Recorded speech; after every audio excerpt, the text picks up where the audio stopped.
오늘은 샬롬 앤 메리 크리스마스라는 제목으로 해서 예배팀과 함께 설교를 같이 하도록 하겠습니다. 우리 먼저 찬송 함께 하겠습니다. 오랫동안 기다리던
우리 옆에 뒤에 우리 인사하겠습니다. 메리 크리스마스, 메리 크리스마스, 메리 크리스마스.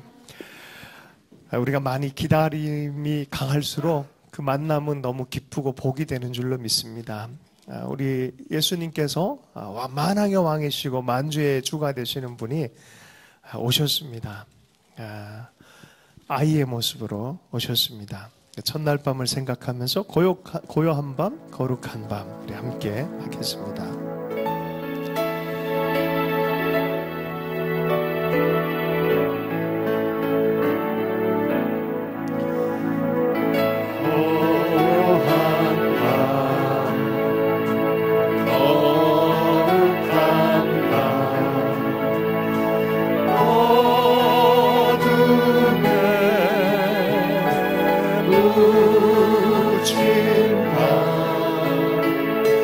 주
그날 밤을 상상해서 많은 화가들이 그림을 그렸어요. 우리 한 그림을 잠깐 보도록 하겠습니다. 여러분들이 저 그림 속에 한 분이라고 생각하고 생각을 좀 하면 좋겠어요. 양도 이렇게 있고 옆에 보면은 여러 동물들도 이렇게 조용하게 지켜보고 있습니다. 목자들도 와 있고 또 곧 있으면은 아마 동방 박사도 이렇게 달려와서 경배를 드릴 것입니다. 요새 제임스 웹이 아주 발달해가지고 굉장히 이 황도가 높대요. 그래서 어두운 부분을 쫙 봤더니 세상에나 우리 은하가 그 뒤에는 그냥 어둠이나 공간만 있을 줄 알았는데 은하가 더 많이 있어요. 그래서 지금은 은하 자체만 2조 개 이상이 더 시각이 넓어지고 밝아지고 깊어지면 깊어져 더 많이 발견되죠. 우리 하나님도 그 광대하신 하나님께서 약속해 주셨는데 오시기로 해주셨어요. 오시기로 하셨어요. 어떻게 보면은 전체 모든 만물을 다 지으신 분이심에도 불구하고 온 우주를 그린 그림 화가임에도 불구하고 주인공이 되시는 분이 또 그 그림 중으로 들어오시는 거죠. 그걸 약속하셨어요.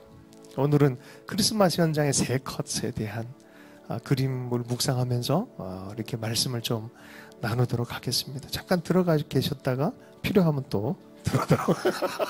이제 곧 나올 거예요. 그렇게 오래 걸리지 않을 거예요. 네, 첫 번째 우리 장면은 베들레헴의 작은 고를 보겠습니다. 네, 세 장면: 베들레헴의 마국간, 두 번째는 목자들의 들녘, 세 번째는 동방에서 오는 박사. 이렇게 세 가지로 해서 함께 보겠습니다. 저렇게는 아주 이쁘고 아름답고 코지해 보이는데 실은 그런 형편의 것은 아니었어요. 1세기에 마국간이란 게 그렇게 훌륭한 분위기는 아닙니다. 그런데 이 분위기만큼은 참 맞겠다 싶어요. 여러분, 멍멍이도 있어요, 그죠? 아이가 깰까봐 가장 순종했던 대상들은 어쩌면 동물이지 않을까. 당시의 동물들 이렇게 조용하게 살펴보면서 그 평화로운 모습을 이제 그대로 다 담아놓은 것 같습니다. 먼저 베들레헴의 작은 거를 생각해 보겠습니다. 호적을 하라 그래서 아우구스토가 전체적인 시민 전체를 질서를 잡기 위해서 호적을 하라 그러니까 가난한 이 부부가 갈릴리 지역에서 이 밑에 지역 남부로 옵니다. 예루살렘 남쪽에 베들레헴으로 와서 본적이 거기니까 어떻게 하다 보니까 건축하는 일들이 위에 나사렛 동네에 많이 일어나니까 거기 갔었던 거죠. 다시 내려와요. 원래 고향이 베들레헴이었어요. 그래서 호적을 하는 그런 가운데 일어난 일입니다. 아무리 가도 머물 곳을 발견하지 못하니까 빈집 없습니까? 물어봐도 없으니까 겨우 발견한 곳이 어디였다고요? 마국간. 마국간에서 아기 예수를 낳게 되어집니다. 여러분 상상해 보세요. 지금 되게 평화롭고 아름답지만 사실은 가만 생각해 보면은 이야 이거 어쩔 줄을 모르는 그런 상황이지 않았을까 싶어요. 10대 소녀가 아이를 낳았어요. 요셉은 좀 머리가 복잡해요. 이 아이가 내 아이가 아니랬는데 뭐 이런 생각도 있고 그럼에도 하나님의 천사의 음성을 들었기 때문에 이걸 어떻게 하지? 여러 생각이 있었습니다. 아이를 낳는데 10대 소녀가 뭐 아이를 많이 낳아본 적도 없잖아요. 그러니까 어떻게 아이를 길러야지? 별 생각이 다 있었을 거예요. 좋은 환경이 아니에요. 힘든 환경이에요. 단 하나 하나님의 말씀. 단 하나 하나님이 내 삶에서 무엇인가 일하셨다. 이것 하나 붙잡고 그곳 안에 있었어요. 네. 야, 그런데 여러분 이것은 실제로 BC 8세기에 미가가 예언한 것이에요. 베들레헴 작은 곳이 아니다. 미가서 5장 2절 베들레헴 에브라다야 너는 유다 족속 중에 작을지라도 이스라엘을 다스릴 자가 내게로 나올 것이라. 그 정도면 한 왕이 나오겠다 싶은데 그 다음 구절이 아주 충격적인 생각을 우리에게 던져줍니다. 그의 근본은 상고의 영원에 있느니라. 이터너티. 영원으로부터 오는 그분이 있을 거다. 어디예요? 베들레헴에. 가장 비루해 보이는 그 장소에 베들레헴이 무슨 뜻이냐면 떡집이란 뜻이에요. 예. 예수님께서는 오셔서 우리에게 뭐라 말씀하셨습니까? 나는 하늘에서 내려온 살아있는 떡이니 사람이 이 떡을 먹으면 영생하리라. 내가 줄 떡은 곧 세상의 생명을 위한 내 살이니라 하시니라. 그 베들레헴 떡집에 떡이신 분이 찾아오신 거예요. 이것이 오래전부터 예언되어진 것이에요. 역사가 한 아기를 주목하고 인류가 한 아기를 주목하는 이유가 여기에 있습니다. 선지자 이사야는 이사야서 7장 14절에서 이 아이에 대해서 이렇게 말씀하셨어요. 그러므로 주께서 친히 징조를 너에게 주실 것이라. 보라, 처녀가 잉태하여 아들을 낳을 것이요 그의 이름을 임마누엘이라 하리라. 하나님이 그의 백성과 함께하는 이름의 뜻을 주신 거예요. 하나님이시다 그분은. 이걸 어떻게 여러분 은하 2조개를 상상할 수 있습니까? 그죠? 우리가 물리적인 세계도 이해를 못해요. 하나님이신 분이 이 땅에 아이로 오셨다는 거예요. 이사야서 9장 6절의 말씀에 이는 한 아기가 우리에게 낳고 한 아들을 우리에게 주신 바 되었는데 그의 어깨에는 정사를 메었고 그의 이름은 기묘자라 모사라 전능하신 하나님이라 영존하시는 아버지라 평강의 왕이라 할 것입니다. 이 아이의 의미는 바로 하나님이세요. 하나님이 아이가 돼서 오셨다라고 말합니다. 우리가 이 아이를 우리 찬송하도록 다시 한번 하도록 하십시다. 찬송가 114편 그 어린 주 예수, 그 어린 아이로 오신 예수 그리스도, 우리 그 첫날의 현장을 생각하면서 함께 노래해서 좋겠습니다.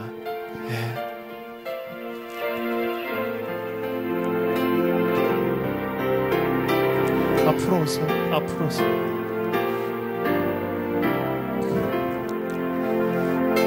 그 어린 주 예수를 자리 없어 그 귀하신 몸이 구유에 있네.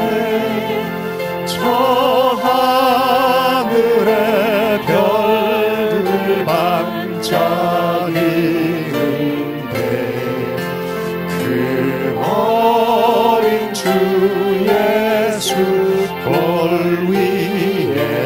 자네 육축 소리에 아기 잠깨나 그 수하신 예수시지 않네 귀하신 예수를 나 사랑하리 새날이 밝도록 함께 하소서 주 예수 내 곁에 가까이 계셔 그 한없는 사랑을 베푸시고 온 세상 아이를 아픔어 주사 슬픔 안에 안겨 살게 하소서. 아멘. 네. 우리 두 번째 그림을 잠시 보겠습니다. 두 번째 그림은 들에서 양을 지키는 목자들의 그림입니다. 멋있죠? 아주 멋있게 이렇게 그려졌는데 칼 블로시라는 분의 작품으로 들에서 양을 지키던 목자들입니다. 왜 성경은 들에서 목자들의 모습을 통해서 크리스마스의 첫날을 묘사를 했을까요? 우리 한번 생각을 한번 해보면 큰 은혜가 있게 될 줄로 믿습니다. 누가복음 2장 8절에 보면 그 지역의 목자들이 밤에 밖에서 자기 양떼를 지키더니, 실은 예수님께 태어난 날은 12월 25일은 사실은 아니에요. 정확한 날은 그냥 우리가 그걸 기념해서 지킬 뿐인데 실은 늦봄과 초가을 사이에 일어난 일입니다. 밖에서 야영을 하면서 5월 9월 사이에 목자들이 들판에서 베들레헴 한 2km 전방에서 이렇게 양떼를 많이 먹이는, 야영하는 그런 전통이 있어요. 그런 시즌이에요. 지금도 그곳에 가면 목자들의 들판교회라고 해서 참 아름다워요. 거기서 큰 기쁨의 소식이 전해졌어요. 천사가 양떼를 지키는 사람들에게 나타난 거예요. 하늘에는 영광이고 땅에는 평화다. 할렐루야. 베들레헴의 목자들에게 나타났어요. 근데요, 당시에는 목자들이 굉장히 열악한 직업군이에요. 하루하루 살기도 어려운, 밥 먹기 살기 어려워서 대부분의 목자들은 안식이라도 일을 할 수밖에 없는 구조였던 그런 직업군이었어요. 그런데 이 베들레헴 목자들은 조금 다른 게 하나 있었어요. 뭐냐면은 예루살렘의 어린 양, 예루살렘의 가축들, 이렇게 하나님의 제사를 드리기 위해서 선별하는 작업들을 베들레헴의 목자들이 했다고 해요. 역사적으로. 그러니까 제가 느끼기에는 상상을 좀 동원해서 왜 하나님은 예수님이 나실 거에 대해서 베들레헴의 목자들에게 나타났을까라는 거예요. 우리가 개연성 있게 생각해 볼 수 있을 것 같아요. 제사를 드리는 양, 죄를 사하는 양, 이걸 준비하는데 가장 자기가 하는 업무에 성실하게 애를 쓰면서 지키는 이 목자들에게 하나님이 온 인류의 죄를 사하는 어린 양 예수 그리스도를 나타내기에 가장 첫 번째 직업군은 누구를 선택할까 할 때 목자를 택하지 않았을까, 그런 생각을 해봐요. 그죠? 목자들에게 나타나셔서 말씀할 때 이것이 실제다라는 걸 드러내기 위해서 작은 일이 아니라 어떤 일입니까? 천상의 일이다라고 알게끔 하늘의 심포니가 온 천사와 더불어서 울려 퍼집니다. 하늘의 영광이요 땅에는 평화. 노래하기 시작합니다. 누구한테 찾아갔어요? 목자들에게 찾아갔어요. 귀한 여러분, 주님의 사역들, 주님의 마음들을 받아서 성실하게 일할 때요, 하나님이 때마다 시마다 찾아오시기를 축복합니다. 작다고 여러분 하나님께서 절대 모르시는 분 아닙니다. 네, 다윗의 동네 베들레헴에 이런 목자가 날 것이다 라고 말했고요. 목자를 통해서 하나님과 백성 사이의 관계에 대해서 설명을 많이 했는데 에스겔서 34장에는 이스라엘의 목자가 곧 하나님이다. 예수님은 우리에게 뭐라 그랬어요? 나는 선한 목자다라고 말씀하셨어요. 자, 그런데 이 정도면 유추 정도잖아요. 그런데 성경을 자세히 또 보면 재밌습니다. 룻기를 보면요. 룻기 2장 4절에 바로 보아스와 룻이 만나서 증조 할머니자 할아버지잖아요. 여기 밑에 누가 나옵니까? 다윗이 나와요. 보아스와 룻이 만난 것이 바로 요 들녘판이었어요. 요 들녘이었어요. 베들레헴 들녘이었어요. 룻기 2장 4절을 제가 잠깐 읽어볼게요. 마침 보아스가 베들레헴에서부터 와서 베는 자들에게 이르되 여호와께서 너희와 함께 하시기를 원하노라 하니 그들이 대답하되 여호와께서 당신에게 복 주시기를 원하나이다. 왜 하필이면 요 장소에서 만남이 딱 시작됐을까요? 바로 요 장소가 목자들의 들판이고 바로 이 장소가 보아스와 룻이 만났던 장소이고 바로 이 장소가 만남이 없었으면 다윗은 태어나지 않아요. 그죠? 만남이 있어서 다윗이 태어났어요.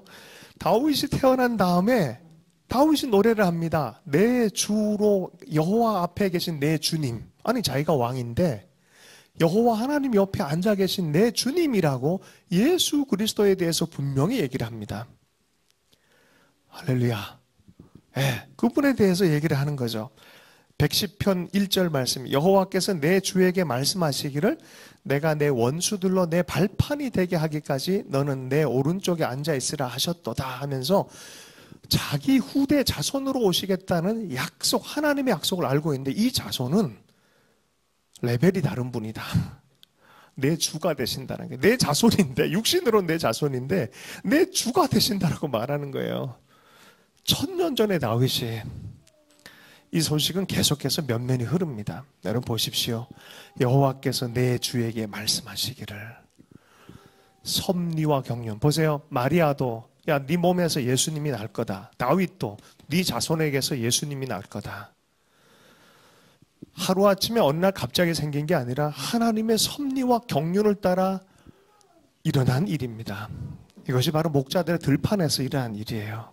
그래서 축복하고 찬송하는 거예요. 저는요, 주님이 오시면 우리 안에 죄와 허물들이 사라지며 평화가 임하는 걸 이해를 하는데 하나님께 영광이라는 것에 대해서 계속 몇 년째 묵상해요. 어떻게 주님이 오시면 어떻게 하나님께 영광이 되지? 아픔이 되지 않을까? 어쨌든 그런 생각도 좀 해봤어요. 근데 요새는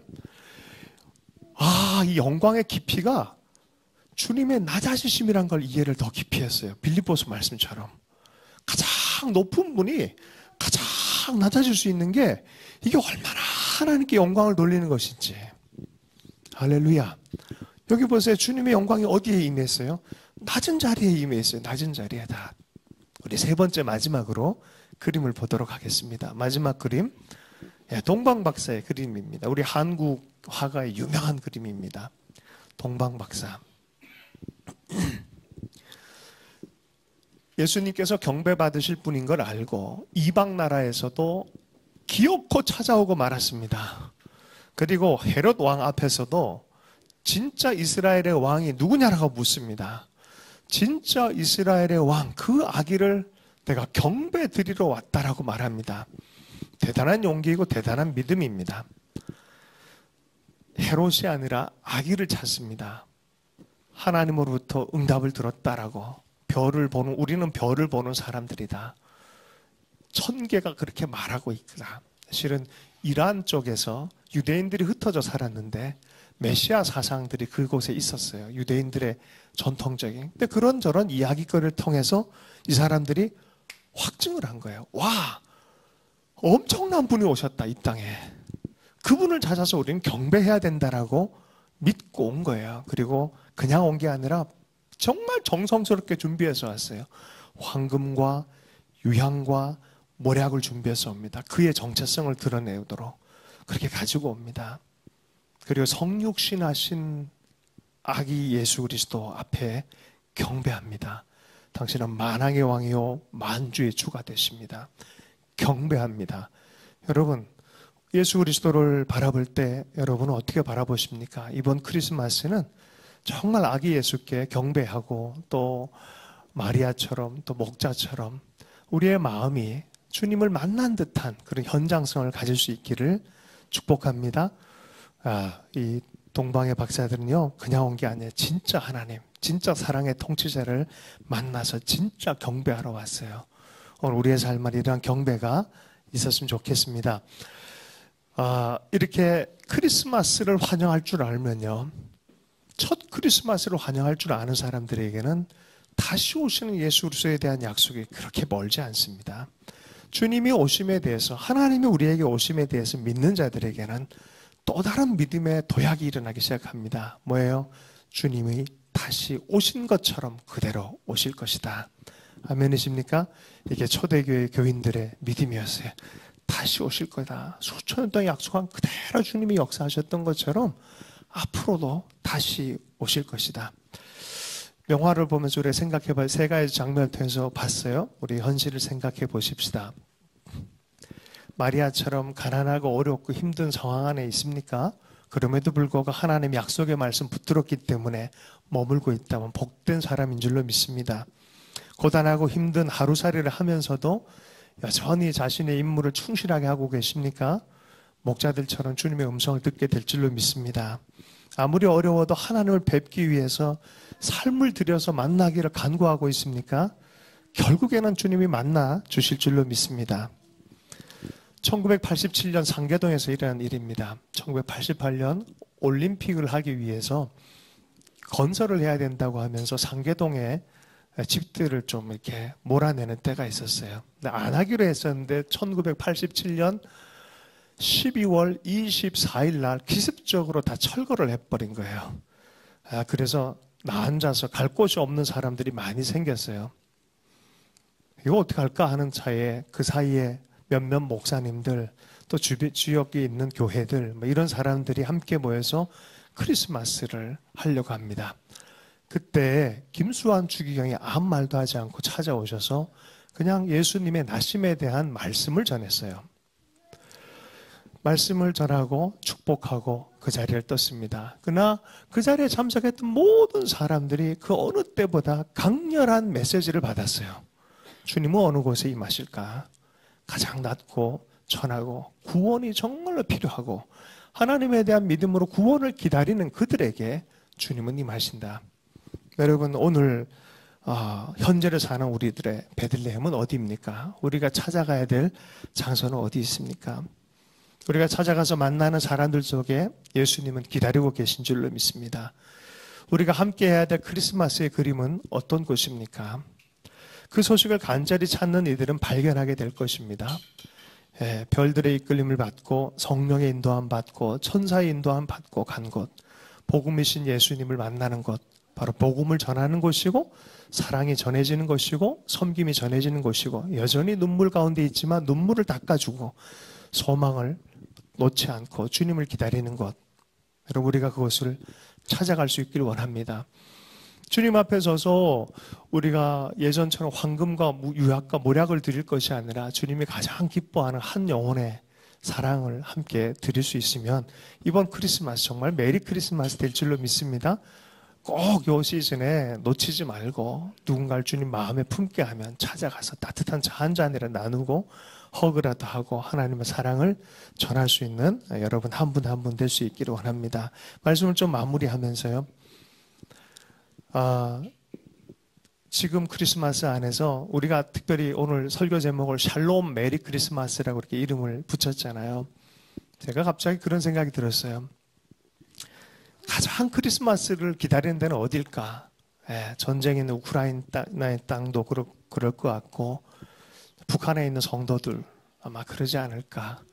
정말 크리스마스를 기다리고 있지 않을까? 우리의 삶 안에 여러 형태의 크리스마스가 필요한 사람들이 있어요. 내 백성을 위로하라라는 그 음성을 듣고 열심히 일하는 사람들에게 그 크리스마스의 은혜가 전해질 수 있기를 바라는데요. 몇 해 전에 우리 송정미 우리 가수 대신 CCM 가수께서 초대를 해서 우리 김광호 전도사님이랑 좀 초대를 해서 갔더니 좀 글을 좀 써달라 그래서 제가 샬롬 북한, 샬롬 평양 뭐 이런 걸 하면서 좀 편지를 쓴 적이 있었어요. 불현듯 우리가 맨 마지막 주는 샬롬 코리아로 함께 드리잖아요. 매월마다. 그래서 마침 또 크리스마스고 해서 우리 북한을 향해서 그런 마음들을 조금 나누고 오늘 좀 마음을 좀 마치도록 하겠습니다. 우리 북한을 향해서 계속적으로 열심을 가지고 기도해서 좋겠어요. 많은 교회들이 이제는 편한 것만 하고 좀 마땅히 해야 될 거에 대해서는 기도 드리는 것들을 줄이는, 점점점 개인화되어지고 편한 것 위주로 신앙생활을 하려고 하는, 여러분 그곳에는 주님이 안 가실 가능성이 많습니다. 문제는 그래서 여러분 주님을 만나야 되잖아요. 주님과 함께 동행해야 되잖아요. 주님의 마음으로 함께 걸어가고 함께 섬길 수 있는 것을 찾아가는 것이 교회가 해야 될 일인 줄로 믿습니다. 그런 의미에서 한국교회는 북한을 향한 기도를 계속해서 멈춰서는 안 되고, 작은 것이라도 형제들이 그리스도 예수의 복음을 안아서 정말 평화 한국을 이루고 복음 한국을 이루고 선교 한국을 이루고 세계 온 세계 가운데 주님의 복음을 함께 전해야 되는 그런 사명이 있다고 생각합니다. 오늘 마침 우리 김광호 전도사님이 그동안 신앙생활 하다가 신학교 가서 졸업도 잘하고 다른 교회 가서 또 공부도 다 이제 목회도 좀 많이 배우고 오늘 처음으로 출석해서 가족 전체 한번 다 같이 한번 일어나 주시겠습니까? 우리 한번 박수 한번 부탁드립니다. 네. 네. 네. 내년에 이제 교회 개척 3월에 이곳에서 아마 할 겁니다. 할렐루야. 처음 들었죠? 기도 많이 해달라는 소리입니다. 할렐루야. 네, 우리 각자 안에 예수 그리스도 아기 예수를 맞이하고 그것을 품에 안고 우리 주님이 나를 믿어주셔서 내 품에 안기게 한 게 얼마나 감사해요. 주님의 꿈도 주고 약속도 주고 이게 얼마나 놀라운 일입니까? 마리아가 놀란 일이고 목자가 놀란 일이고 그죠? 다 놀랄 일이에요. 우리 삶 안에 있는 각자의 비전들 주님의 마음들이 있을 걸 잘 품고 또 일어날 수 있는 우리의 삶이 됐으면 좋겠습니다. 우리 마지막으로 찬송가 참 반가운 성도요. 우리 찬송가 122장 우리 다 함께 일어나셔서 우리 찬송을 하도록 하겠습니다.